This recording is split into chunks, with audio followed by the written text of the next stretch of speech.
Hello दोस्तों, क्या हाल है। तारीख आज 11 मई 2026, दिन सोमवार, हिंदी तिथि 9 और आइए बात करते हैं आज के मुख्य समाचार में देश भर की तमाम बड़ी खबरों पर नजर डालते हैं। देखिए दोस्तों, एक तो आज के दिन को हमारे देश में राष्ट्रीय प्रौद्योगिकी दिवस यानी नेशनल टेक्नोलॉजी डे के रूप में मनाया जाता है। इतिहास के पन्नों में आज की तारीख 11 मई भारत की तकनीक के लिए बहुत ही खास तारीख है। भारत की वैज्ञानिक ताकत और राष्ट्रीय प्रौद्योगिकी दिवस के प्रतीक के रूप में आज का दिन माना जाता है, क्योंकि आज ही के दिन राजस्थान के पोखरण में भारत ने सफल परमाणु परीक्षण करके पूरी दुनिया को चौंका दिया था 1998 में। चलिए आगे बढ़ते हैं खबरों में। सबसे पहले आज के कुछ बड़े इवेंट देख लेते हैं। देखिए, मौसम विभाग ने चेतावनी दी है। दिल्ली, एनसीआर समेत उत्तर भारत के कई राज्यों में आज भी आंधी बारिश का अलर्ट है। हालांकि राजस्थान, गुजरात, इन राज्यों में लू का कहर भी देखने को मिलेगा। तो आगे मैं आपको बताऊंगा और भी पूरे मौसम समाचार विस्तार से। और खबर है, बिहार के पटना हाईकोर्ट के वकील आज 11 मई को कार्य से बहिष्कार करेंगे। कुछ जजों पर अदालत में अपमानजनक व्यवहार का आरोप लगाया है। वहीं जनगणना 2027 को लेकर जागरूकता अभियान शुरू होगा। आज 11 मई को हैदराबाद के नेकलेस रोड पर निकलेगी विशाल पद यात्रा।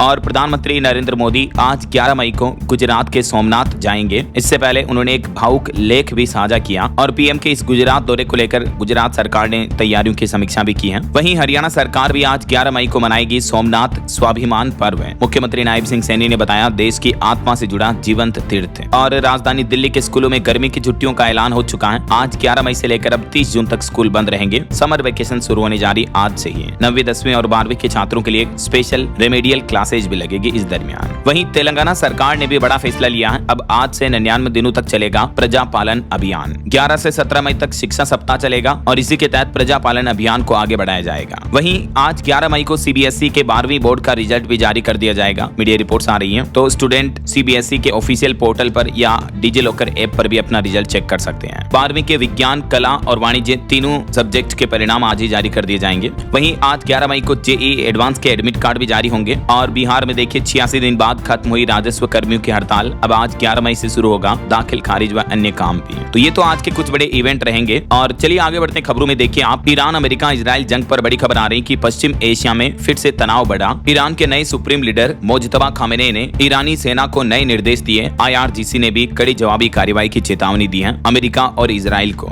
तो ऐसे में इन बढ़ते जंग के हालातों के बीच हमारे देश के प्रधानमंत्री नरेंद्र मोदी ने भी देशवासियों को संबोधित करते हुए कुछ अपील की है। पीएम ने देशवासियों से कहा कि पेट्रोल, गैस और डीजल, इन चीजों का संयम से इस्तेमाल करें, क्योंकि पश्चिम एशिया यानी मिडिल ईस्ट में जारी तनाव के बीच क्रूड ऑयल तेल संकट देखने को मिल रहा। इस बीच पीएम मोदी ने देशवासियों से कहा कि पेट्रोल डीजल का उपयोग कम करें। भारत में तेल के कुएं नहीं है। आज देश में वर्क फ्रॉम होम की जरूरत है। और पीएम ने देशवासियों से यह भी कहा कि अगले 1 साल तक सोना न खरीदें। अब अगले 1 साल तक सोना नहीं खरीदने की अपील पीएम मोदी ने क्यों की है? इसके पीछे एक बड़ी वजह है, क्योंकि सोने के आयात में बड़ी मात्रा में विदेशी मुद्रा खर्च होती है। तो पीएम मोदी ने देशवासियों से कहा कि देश हित में लोगों को अगले 1 साल तक सोना खरीदने और दान करने से बचना चाहिए। इसके अलावा भी पीएम मोदी ने अपने संबोधन में ये 5 बड़ी बातें कही हैं। पेट्रोल डीजल की बचत करें, भारत में कोई तेल के कुएं नहीं है। खाद्य तेल की खपत भी कम करने पर जोर दिया और रासायनिक खाद की जगह प्राकृतिक खेती, ऑर्गेनिक फार्मिंग को अपनाएं। देश के किसानों से भी पीएम ने ये अपील की है। और विदेश यात्राएं भी टालने की अपील की है। वैश्विक हालात और महंगे ईंधन के कारण भारत पर आर्थिक दबाव बढ़ रहा है। ऐसे में शादियों, छुट्टियों और अन्य कारणों से विदेश यात्रा कुछ समय के लिए टालना ही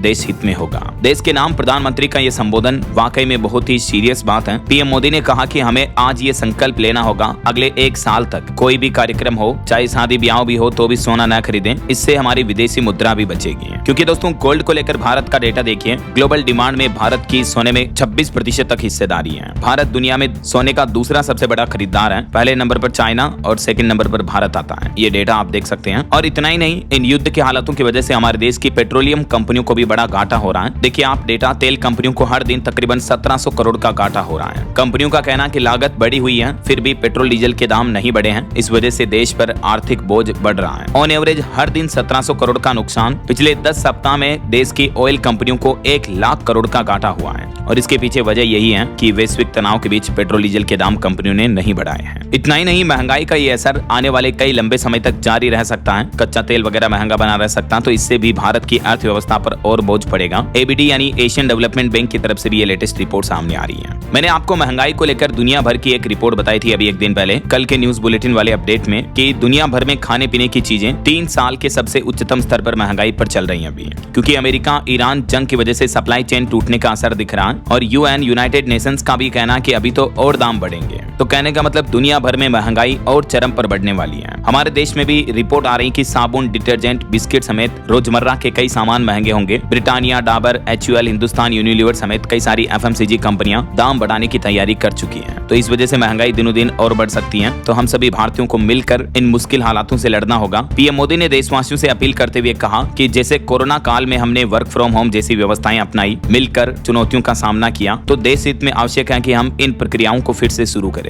ऐसा तो ईरान इजराइल जंग से जुड़े कुछ और अपडेट मैं आपको आगे बताऊंगा। फिलहाल देखिए कुछ पॉलिटिक्स, भारत की राजनीति से जुड़ी खबरें। आखिरकार साउथ के विजय तमिलनाडु में थलापति मुख्यमंत्री के रूप में शपथ ले चुके हैं और इस शपथ के साथ ही तमिलनाडु की राजनीति में एक नया ऐतिहासिक परिवर्तन शुरू हो चुका है। विजय तमिलनाडु के 90वें मुख्यमंत्री बने। हालांकि बीते दिन शपथ लेते दौरान जब वो पॉलिटिकल स्पीच देने लगे तो राज्यपाल ने उनको टोका और शपथ ग्रहण के तुरंत बाद ही उन्होंने पहला ऑर्डर 200 यूनिट फ्री बिजली का पास कर दिया है। विजय के शपथ ग्रहण कार्यक्रम की ये तस्वीरें देखिए आप। कुछ शपथ में उनके माता पिता हाथ जोड़कर बैठे रहे और तमिलनाडु में पहली बार किसी तमिल नेता ने कोट पैंट में शपथ ली है। शपथ ग्रहण के बाद राहुल गांधी के साथ विजय ने सेल्फी भी ली। ये कुछ मोमेंट्स देखने को मिले। प्रधानमंत्री नरेंद्र मोदी ने भी विजय को तमिलनाडु के मुख्यमंत्री बनने पर बधाई दी है। हालांकि शपथ लेते ही कुछ विवादों में भी गिर गए विजय, क्योंकि शपथ ग्रहण के दौरान उन्होंने राज्य गान से पहले देश का राष्ट्रगीत वंदे मातरम गाया था। तो इस पर CPI ने आपत्ति जताई। विजय की शपथ में राष्ट्रगान वंदे मातरम इनको लेकर विवाद हुआ। DMK बोली कि पहले तमिल गीत बजाने की परंपरा है, लेकिन इसे तीसरे नंबर पर धकेला गया। इस मुद्दे को लेकर लेफ्ट और VCK का भी विरोध देखने को मिला। तो आखिरकार तमिलनाडु के नए मुख्यमंत्री बनते ही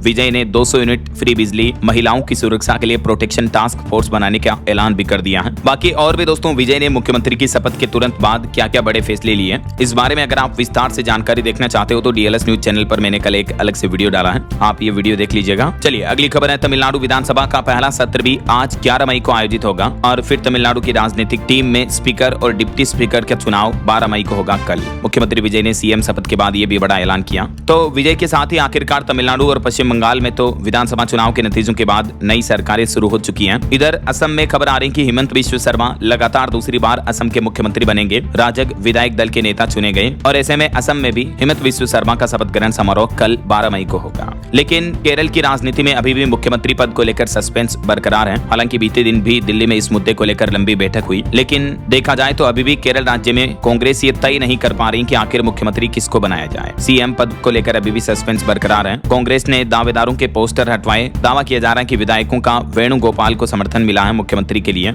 लेकिन अभी तक क्लियर नहीं हो पाया है। तो ये तो कुछ पॉलिटिक्स का माहौल चल रहा है। और चलिए आगे बढ़ते खबरों में देखिए आप अगली बड़ी खबर। ऑपरेशन सिंदूर को लेकर कुछ नई रिपोर्ट सामने आ रही कि पाकिस्तान ने गुजरात से लेकर कश्मीर तक 900 ड्रोन दागे थे, लेकिन ऑपरेशन सिंदूर में पाकिस्तान का सब तबाह हो गया। पाकिस्तान, चीन और तुर्की तीनों देशों की तिकड़ी के 4 मंसूबे चौपट हुए हैं। दरअसल ऑपरेशन सिंदूर के 1 साल पूरे होने के मौके पर भारतीय सैन्य बलों की समीक्षा बैठक में कई अहम खुलासे किए गए हैं। भारत पाकिस्तान की इस लड़ाई के दौरान चीन और तुर्की ने भी साथ दिया, लेकिन हो कुछ नहीं पाया। तीनों देशों का प्लान भी फेल हो गया। और वहीं ये रिपोर्ट सामने आने के बाद पाकिस्तान की भी बौखलाहट देखने को मिली। हार छिपाने के लिए झूठ बोले पाकिस्तान के आसिम मुनीर। ऑपरेशन सिंदूर को बताया 2 विचारधाराओं की लड़ाई। वैसे ऑपरेशन सिंदूर के दौरान को लेकर एक खुलासा ये सामने आ रहा कि इस ऑपरेशन में चाइना ने पाकिस्तान को सीधी मदद दी थी। खुद एक चीनी इंजीनियर ने यह माना कि हमने पाकिस्तान के विमानों को टेक्निकली तैयार किया, रियल टाइम इनपुट दिए, तो चाइना के साथ के बावजूद भी पाकिस्तान कुछ नहीं कर पाया। राइट, चलिए अगली बड़ी खबर देखिए। ISI से जुड़े मध्य प्रदेश के 3 युवक गिरफ्तार हुए। दिल्ली पुलिस ने बड़ा खुलासा करते हुए कहा कि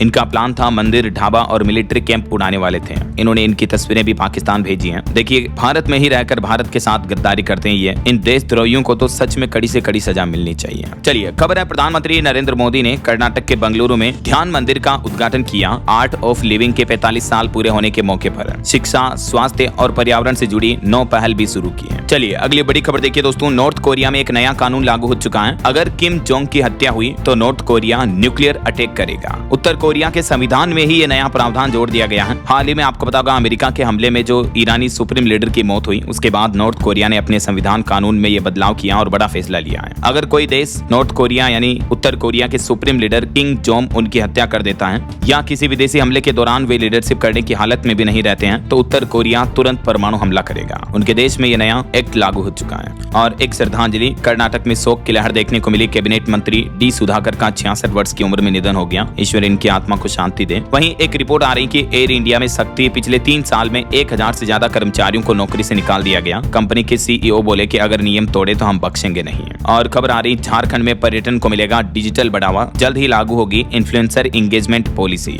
झारखंड सरकार राज्य में टूरिज्म को बढ़ावा देने के लिए यह नया सिस्टम लागू करने जा रही है और इससे सोशल मीडिया इन्फ्लुएंसर को भी फायदा मिलेगा। देख सकते हैं आप इस बारे में ज्यादा डिटेल्स भी। और बड़ी खबर देखिए, ड्राइवर और नौकर के नाम पर अगर संपत्ति खरीदी तो भी वो जब्त होगी। सुप्रीम कोर्ट ने एक ऐसे ही मामले पर सुनवाई करते हुए महत्वपूर्ण फैसला सुनाया और सुप्रीम कोर्ट के इस फैसले ने भ्रष्टाचारियों की, काला धन छिपाने वालों की नींद उड़ा दी है। क्योंकि अक्सर आपने देखा होगा कई सारे पॉलिटिशियन, राजनेता जो होते हैं अपने नौकर के नाम पर, अपने ड्राइवर के नाम पर संपत्तियां खरीद लेते हैं। कई सारे व्यापारी वगैरह भी ऐसा करते हैं। तो अब उनके नौकर चाकरों के नाम पर खरीदी गई, रिश्तेदारों के नाम पर खरीदी गई प्रॉपर्टी को भी जब्त किया जाएगा। ये महत्वपूर्ण फैसला सुनाया है सुप्रीम कोर्ट ने। और नीति आयोग की एक रिपोर्ट सामने आ रही, देखिए आप, हमारे देश में हर 10 में से 4 बच्चे उच्च माध्यमिक शिक्षा पूरी किए बिना ही स्कूल छोड़ देते हैं। नीति आयोग की रिपोर्ट आज भी भारतीय स्कूली व्यवस्था को लेकर कमजोर हालातों को दर्शाती है कि कहीं न कहीं एजुकेशन हमारे देश में आज भी उस हद तक महत्वपूर्ण नहीं बन पा रही है। वहीं एक रिपोर्ट ये सामने आ रही है कि पिछले साल 2025-26 में मनरेगा कार्य दिवसों में गिरावट देखने को मिली। रोजगार के प्रमुख संकेतकों में भी लगातार कमी दर्ज हुई है। ये डेटा आप देख सकते हैं। और भी चलिए अगली बड़ी खबर देखिए, हंता वायरस से प्रभावित क्रूज स्पेन के टेनेरिफ पहुंच चुका है। यहां अब यात्रियों को सुरक्षित निकाला जाएगा। WHO विश्व स्वास्थ्य संगठन की तरफ से भी अपडेट जारी किया गया। और एक बड़ी चिंताजनक रिपोर्ट तो ये आ रही दोस्तों कि हंता वायरस के बाद अब दुनिया में नोरो वायरस फैलने की भी चिंता बढ़ी है। क्योंकि और बीच समुद्र में 2 क्रूज पर दोनों में इस तरह के वायरस फैले हैं। इसके बाद दुनिया भर में डर का माहौल है। हाल ही में एक क्रूज पर हंता वायरस फैला था, उसके बाद अब एक और खबर आ रही कि एक और क्रूज पर नोरो वायरस भी फैल चुका है। और कुछ बड़े क्राइम हादसों की खबरें देखिए दोस्तों। राजस्थान की ये घटना है। राजस्थान से 900 किलोमीटर दूर नरसिंहपुर बुलाकर एक गर्लफ्रेंड ने, महिला मित्र ने अपने बॉयफ्रेंड की हत्या करवा दी है। बचपन के प्रेमी संग मिलकर दूसरे प्रेमी को मार दिया। मध्य प्रदेश के नरसिंहपुर जिले में ये घटना देखने को मिली है, देखिए आप। और राजस्थान की एक और बड़ी घटना देखिए, एक बुजुर्ग महिला की गला दबाकर हत्या कर दी और महिला जो चांदी के कड़े वगैरह गहने पहनी थी उनको लूट कर भाग गए। वहीं एक बड़ा सड़क हादसा हो गया उत्तराखंड के बद्रीनाथ हाईवे पर। हरिद्वार जा रही तीर्थ यात्रियों की बस सड़क पर पलट गई। 27 लोग इसमें सवार थे। हालांकि गनीमत रही कि किसी की जान नहीं गई, कई यात्री घायल हो गए इसमें।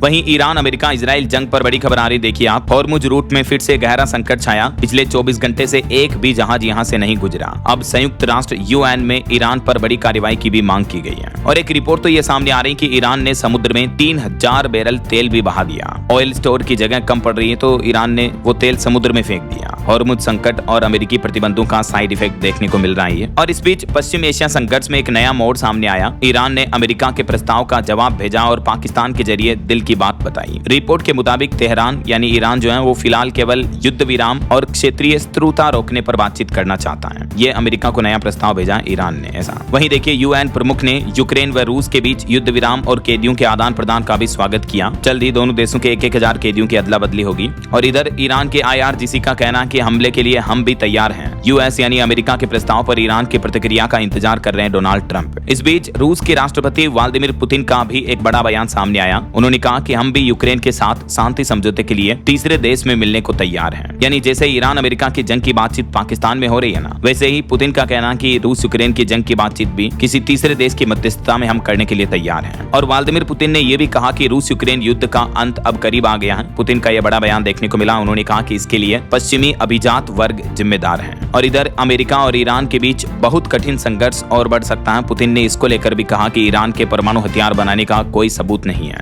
एक बड़ा खतरा देखने को मिला। अमेरिका, कनाडा और ऑस्ट्रेलिया के विश्वविद्यालयों पर साइबर हमला भी हुआ। जब स्टूडेंट का एग्जाम चल रहा था, ऑनलाइन परीक्षा हो रही थी, इस बीच बिटकॉइन की फिरौती मांगी गई। 9000 से भी ज्यादा शैक्षणिक संस्थानों पर यह बड़ा साइबर अटैक हुआ है। दुनिया भर में डर का माहौल बढ़ गया इस घटना के बाद। वहीं इधर फारस की खाड़ी में भी खतरा बढ़ा। कतर के पास मालवाहक जहाज पर हमला हुआ। समुद्री सुरक्षा को लेकर भी चिंता बढ़ी। और एक रिपोर्ट सामने आ रही कि इजराइल और लेबनान के हमलों में भी 39 लोगों की मौत हो गई। लेबनान में ये इजरायली हमलों से जाने गई, जिसमें कई महिलाएं और बच्चे भी शामिल हैं। इमारत में हिजबुल्लाह आतंकवादियों पर भी हमला देखने को मिला। तो ये तो जंग के हालात चल रहे हैं। और कुछ और इंटरनेशनल न्यूज अपडेट देखिए दोस्तों। खबर आ रही है अमेरिका के H-1B वीजा कर्मचारियों का बढ़ेगा न्यूनतम वेतन। अमेरिका ने 30% की बढ़ोतरी का प्रस्ताव दिया है। और पाकिस्तान में एक बड़ा आत्मघाती हमला हुआ। पुलिस चौकी पर इस तरह के हमले में 15 सुरक्षा कर्मियों की मौत हो गई। और बांग्लादेश हाईकोर्ट ने हिंदू साधु चिन्मय दास की जमानत याचिका खारिज की। हत्या के मामले में इन पर ट्रायल जारी है। वहीं भारत के विदेश मंत्री अभी त्रिनिदाद के दौरे पर हैं। इस दरमियान भारत, त्रिनिदाद एवं टोबैगो के बीच एक अहम समझौता हुआ। एस जयशंकर बोले कि अपने पूर्वजों की जड़ें ढूंढ सकेंगे प्रवासी।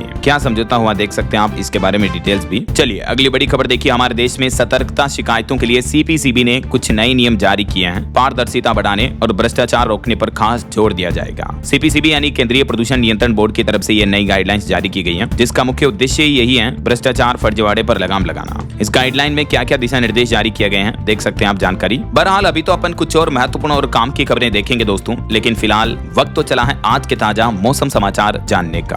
और हाँ, एक छोटी सी रिक्वेस्ट आपसे ये है कि अगर आप डीएलएस न्यूज चैनल से अभी तक भी जुड़े नहीं हो तो जुड़ जाइए, चैनल को सब्सक्राइब करके बेल आइकन जरूर दबा देना और इस वीडियो पर एक लाइक और शेयर भी कर देना, ताकि आपको रोजाना की ताजा खबरें, महत्वपूर्ण मुख्य समाचार, काम के न्यूज अपडेट सबसे पहले आपके मोबाइल पर मिलते रहेंगे। ओके, और चलिए बिना टाइम वेस्ट किए सीधा आगे बढ़ते हैं मौसम अपडेट में। तो देखिए, बारिश के दौर के बीच कई राज्यों में गर्मी भी बढ़ने लगी। मध्य प्रदेश, राजस्थान, गुजरात में फिर से गर्मी लौटी। 4 शहरों में तापमान 44 डिग्री के पार पहुंच चुका है। राजस्थान का बाड़मेर देश में सबसे गर्म जिला चल रहा अभी, जिसका तापमान 45.5 डिग्री से भी ऊपर चल रहा। रात में भी लू चल रही है यहाँ तो।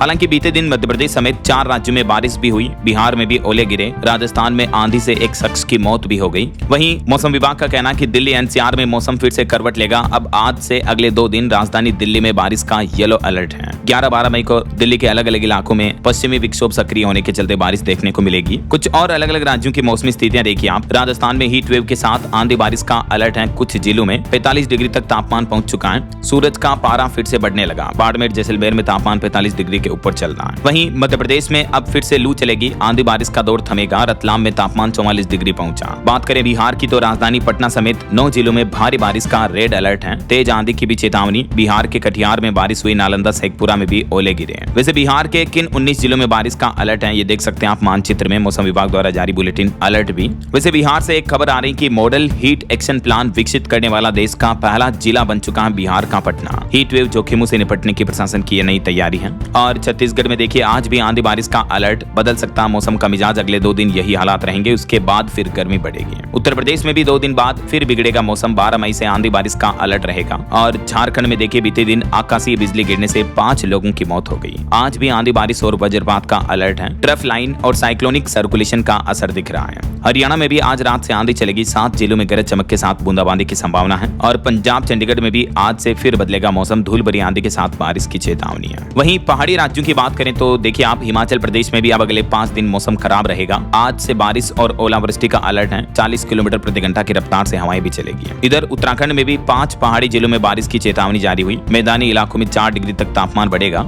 और उत्तराखंड में तो 4 धाम यात्रा पर भी मौसम विभाग ने ऑरेंज अलर्ट जारी किया। कहा कि 12 और 13 मई को विशेष सावधानी बरतें श्रद्धालु। बाकी अगले 2 दिन आज और कल 11 और 12 मई को मौसम का हाल क्या रहेगा देश भर में, अलग अलग राज्यों में आप देख सकते हैं स्क्रीन पर। तो अब बारिश का दौर जारी है, लेकिन इसके साथ ही कई राज्यों में तापमान फिर से बढ़ने लगा है। ये भारत के मानचित्र में डेटा भी आप देख सकते हैं। अच्छा, वैसे दोस्तों, आप कौन से राज्य में, कौन से जिले में रहते हैं और आपके यहाँ अभी मौसम का हाल क्या चल रहा है? मतलब भारी गर्मी पड़ रही है, बारिश वगैरह का माहौल है? आपके राज्य और जिले का नाम मुझे नीचे कमेंट करके बताएगा जरूर। और चलिए मौसम के बाद कुछ मार्केट अपडेट्स पर नजर डाल लेते हैं। तो देखिए, इस सप्ताह ईरान अमेरिका तनाव पर होगी शेयर बाजार में निवेशकों की नजर। चौथी तिमाही के नतीजों समेत 5 ऐसे फैक्टर्स हैं जो बाजार की आगे की चाल तय करेंगे। हालांकि विदेशी निवेशकों ने भारतीय बाजार से इस महीने मई में ही 14,231 करोड़ रुपए निकाले हैं। इसी साल 2026 में अब तक 2 लाख करोड़ से भी ज्यादा की बिकवाली हो चुकी है एफआईआई विदेशी निवेशकों की। और यही वजह है कि पिछले सप्ताह भी देखिए, भारत की टॉप 10 कंपनियों में से 4 की वैल्यू 1 लाख करोड़ रुपए तक घटी है, जिसमें एसबीआई टॉप लूजर रहा।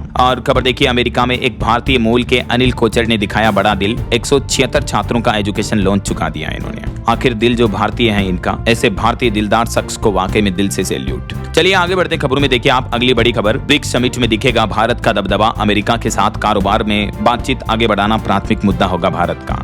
इसी महीने अगले सप्ताह 14-15 मई को ब्रिक्स समिट होने वाला है भारत में। भारत इस बार इस समिट की अध्यक्षता कर रहा है ना। वहीं देखिए, नेपाल में भी एक नया कानून लागू हो चुका है। अब बिना आईडी नेपाल में भारतीयों को एंट्री नहीं मिलेगी। बालेन सरकार ने भारतीय लोगों के लिए ये नया नियम लागू किया है। और इसके अलावा नेपाल में भारतीय वाहनों के लिए भी नए नियम लागू हो चुके हैं। साल में सिर्फ 30 दिन की ही अनुमति होगी भारतीय गाड़ियों को नेपाल में रुकने की।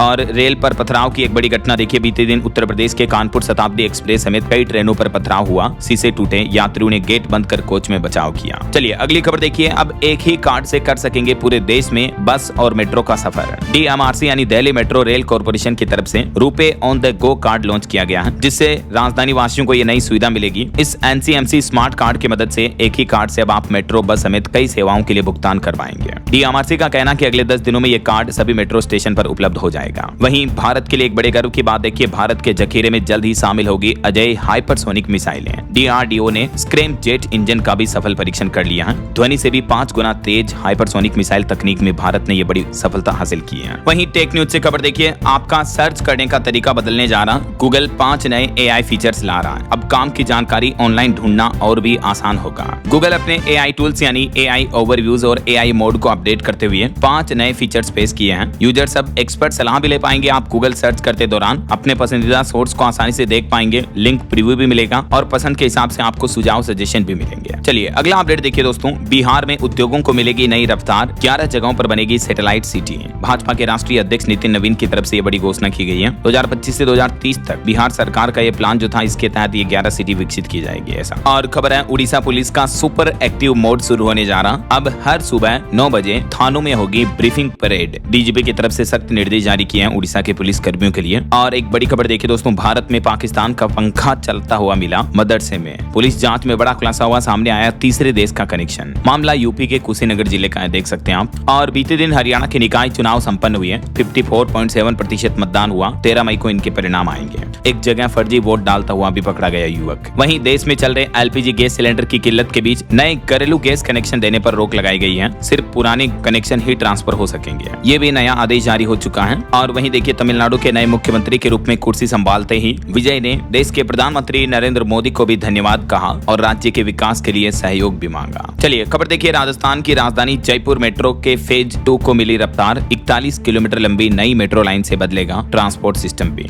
इस नए 13,500 करोड़ के प्रोजेक्ट को मंजूरी मिल चुकी है। वहीं खबर है, राजस्थान में शिक्षकों का कहना है कि अब आर पार की लड़ाई होगी। राजस्थान के टीचर्स एसोसिएशन ने सरकार के खिलाफ मोर्चा खोला। 18 जून से अगले महीने प्रदेश भर में धरना देने की भी चेतावनी दी है। अपनी कुछ मांगों को लेकर शिक्षकों की तरफ से ये आंदोलन की चेतावनी दी गई है। चलिए खबर है, उत्तर प्रदेश में टैक्स फ्री होगी फिल्म कृष्णावतारम। मुख्यमंत्री योगी आदित्यनाथ ने घोषणा की। CM और राज्यपाल ने एक साथ मिलकर फिल्म भी देखी। वहीं देखिए, हरियाणा में फ्लैट खरीदारों को बड़ी राहत मिली। घोषणा विलेख में देरी करने वाले बिल्डरों पर कसा जाएगा कानूनी शिकंजा भी। 50 लाख रुपए तक का जुर्माना लगाने का फैसला किया हरियाणा सरकार ने इस तरह के मामलों में। और छत्तीसगढ़ के युवाओं के लिए बड़ा मौका है। फ्री ट्रेनिंग मिलेगी, रहने खाने की सुविधा और नौकरी भी मिलेगी। छत्तीसगढ़ सरकार की तरफ से ये नई योजना शुरू की गई है, जिससे युवाओं को बड़ा बेनिफिट मिलेगा। वहीं खबर है, 6 दिन 2610 किलोमीटर और शाही सफर। राजस्थान के इलाके में स्थित मशहूर luxury train palace on wheels का शेड्यूल बदल चुका है। 45 साल में पहली बार मई में भी ये ट्रेन चलने जा रही है, देख सकते हैं आप जानकारी। और PM नरेंद्र मोदी 10-11 मई को कर्नाटक और तेलंगाना दौरे के दौरान हैदराबाद को 9,400 करोड़ की परियोजनाओं की सौगात भी देंगे। वहीं एक चौंकाने वाली रिपोर्ट सामने आ रही कि छत्तीसगढ़, उड़ीसा और झारखंड, इन 3 राज्यों में न्यूनतम वेतन में सबसे ज्यादा असमानता देखी गई है। SBI की तरफ से श्रमिकों के वेतन को लेकर ये रिपोर्ट जारी की गई। और खबर देखिए, जम्मू लद्दाख में दुर्गम स्थानों में भारतीय सेना ने दिखाया बड़ा दिल। लोगों को बांटे सोलर लाइट किट, जिससे कई घर और सड़कें भी रोशन हुई। जहां आज दिन तक लाइट यानी बिजली नहीं पहुंच पाई थी, वहां ऑपरेशन सद्भावना के तहत भारतीय सेना की तरफ से ये नई पहल की गई है। और हिमाचल प्रदेश में ट्रांसफर को लेकर चुनाव आयोग ने नई गाइडलाइन जारी की। कर्मचारियों के फाइल भेजने पर भी रोक लगाई गई। 31 मई तक ये निर्देश जारी किया है। वहीं बिहार के सरकारी कर्मचारियों के लिए अच्छी खबर है। अब सरकारी कर्मियों और पेंशन भोगियों को वेतन के बदले मिलेगा ब्याज मुक्त अग्रिम राशि भी है। बिहार की सम्राट सरकार की तरफ से ये घोषणा की गई है। सरकारी कर्मचारियों के लिए और भी क्या क्या फैसले लिए गए हैं, इस बारे में डिटेल जानकारी आप देख सकते हैं स्क्रीन पर। चलिए खबर देखिए, राजधानी दिल्ली वालों को जल भराव से मुक्ति मिलेगी। 20 करोड़ रुपए की लागत से बनेगा रिलीफ ड्रेन। करावल नगर के लोगों को सबसे ज्यादा फायदा होगा। उत्तर पूर्वी दिल्ली में सरकार की तरफ से ये नया प्लान है। और बिहार में विजिलेंस कैडर भी खत्म हुआ। अब सभी अफसर स्टेट पुलिस में शामिल होंगे। राज्य सरकार की तरफ से ये भी नया आदेश जारी किया गया।